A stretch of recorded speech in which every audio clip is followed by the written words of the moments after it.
Hello বন্ধুরা, আবার একটা ব্লগ নিয়ে আইলাম। সকাল সকাল আমি আমার মেয়ে উঠা ওষুধ তুলতে যাব। বিহুর দিন নাকি খাইতে হয় ওষুধগুলা। এনে দেওয়া দিনটা অনেক খারাপ করে রাখছে, পুরো কালা কালা। এনে দেওয়া ফুলগুলা কত সুন্দর লাগতেছে, তো তোমাদের সামনে একটু ধরলাম। তো অনেক সুন্দর ছিল ফুলগুলা। তো এগুলো হলো কাঠমালতি ফুল, তোমরা কি বলো এই ফুলটির নাম অবশ্যই জানিও। আর এখানে দেখো আমাদের ঘরের কাজ পিরালি পুরো কমপ্লিট হয়ে গেছে। তো দেখো সুন্দর করে পিরাল কমপ্লিট করে ফেলেছে। এনে দেওয়া আমার মাইয়া দেখো পুরা ধার বায়া বায়া যাইতেছে, বায়া বায়া তলে নেমে পড়বো। তো আমিও এখান দিয়ে যাইতেছি। তো এগুলির মধ্যে মাটি ভরতে লাগবো, মাটি আইনা থয়ে দিছে, মাটিগুলো ভরতে লাগবো। তো আমি আমার মাইয়া মিলে ওষুধগুলো তুলে নিয়ে এলাম তো পলিথিনের ভিতরে। তো ওষুধগুলো বাইকটা আমরা রসটি বার করে সবাই মিলে খাইলাম, কিন্তু এর দেহ কি হয়েছে, এ খাইব না। এর নাকে ধরতেছে, একবার মুখে দিতেছে, কিন্তু খাইতে চাইতেছে না। মুখে কিন্তু ঢুকাইতেই চাইতেছে না। এই ওষুধটা খাইবো যে কেমনে করে খাইবো এ ভাবতেই পারতেছে না, খাইতেই চাইছিল না।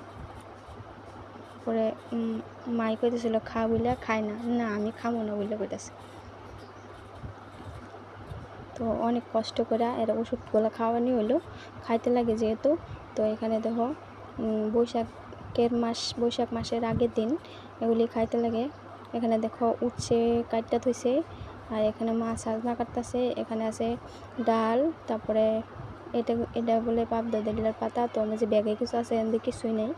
তো এখানে দেখো কচু শাক টাক সব এখানে মাই সাজনাগুলো কাটটা দিতেছে আমারে, আমি রান্না করবো।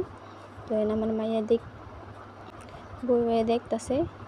আর এনে তো আমি চাল ভিজা রাখছি, এগুলো বাটটা কিবা একটা বানামো। তো এনে দেখো ডাল আমি ভিজাই দেবো মানে। তো ওই দিন আবার চিরা মুড়ি দই কলা এগুলি খাইতে লাগে, তো ওগুলো দিদি বাও করতেছে। তো এনে দেখো আমার বাচ্চাটা দাঁড়িয়েছে। তো আজকের মেনুতে হইব উচ্ছে ভাজা, আলু বড়া, তারপরে সাজনা ডেঙ্গা কাটটা থোয়া হয়েছে। আর এখানে আছে পাবদা দইলার, এটা বড়া করা হইব। আর এটা শাক, অনেক শাক মিলাইয়া রাখা হয়েছে। এখানে দেখো কলা, গুড়, চিরা মুড়ি দই রাখা দিয়েছে। তো এগুলি খাইতে লাগে, তো সেই জন্য। তো এখানে আমি পেস্ট করে নিয়েছিলাম ডালের, আর এগুলো হচ্ছে চাইলের পেস্ট। তো এগুলি দিয়ে আমি সব কিছু বানাবো। তো এখানে আমার রান্না কমপ্লিট হয়ে গেছে। তো আজকে আমার এই ভিডিওটা কেমন লাগলো অবশ্যই জানাবেন।